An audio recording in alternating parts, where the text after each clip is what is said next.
মধ্যে তিনটা আলামতের কথা বলছে যে রোজাদার ইফতার করবে কখন তিনটা আলামত দেখে। একটা আলামত হলো সূর্য দেখবে সে ডুবে গেছে, দ্বিতীয় আলামত হলো সূর্য ডোবার পরে দিনের আলোটা চলে গেছে, এবং তৃতীয় আলামত হলো পূর্ব আকাশে কালো ছায়া পড়েছে। এই জন্য পূর্ব আকাশে কালো ছায়া কখন পড়ে? যখন দিনের আলো চলে যায়, অর্থাৎ সূর্য পরিপূর্ণভাবে বাস্তবায়ন করে। এই জন্য কোরআন শরীফের মধ্যে আল্লাহ তাআলা বলেন সুম্মা আতিমু সিয়ামা ইলাল লাইল, তোমরা রোজা পূর্ণ করো রাত পর্যন্ত। সুবহানাল্লাহ, রাত পর্যন্ত। অর্থাৎ এইখানে যদি আমরা বলি যে তোমরা সুবহে সাদেক পর্যন্ত, সুবহে সাদেক থেকে সূর্য অস্ত পর্যন্ত রোজা পূর্ণ করো।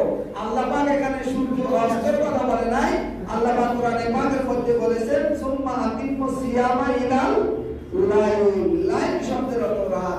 এইজন্য হাক্কানি আঞ্জুমানে সুমিত আদান কাসির রাহমাতুল্লাহ আলাইহি বলেছেন, বাবা তোমরা কি করো, একটু ইয়াকিনি হওয়ার পরে যখন দিলের ইতমিনান হবে, কেননা এই রোজা কিন্তু ইফতার আমরা জামাতের সাথে করি ইফতার, তাই না? একসঙ্গে ইফতারি দিয়া সবাই একসাথে ইফতারি করি না।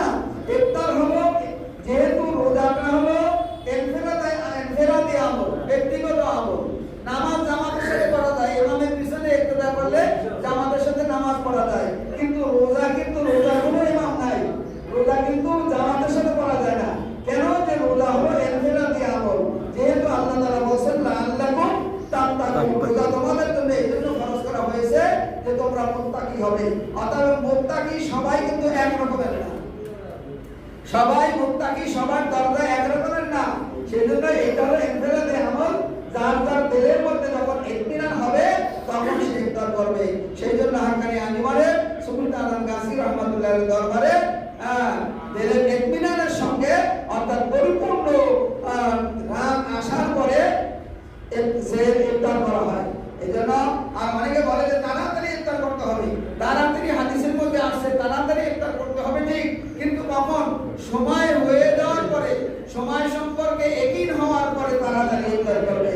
অর্থাৎ এইখানে ইফতারিতে খাবে, আমরা হরেক রকমের ইফতারি বানাইয়া আমরা খাইতে থাকি, লম্বা পর্যন্ত অনেক সময় খাইতে থাকি। এইখানে তাড়াতাড়ির অর্থ হলো এই ইফতারিতে সময় বেশি লাগাবে না। এই জন্য হাদিসে পাকের মধ্যে বলা হয়েছে ইফতার যে করবে তিনটা জিনিসের কথা হাদিসের মধ্যে বলা হয়েছে।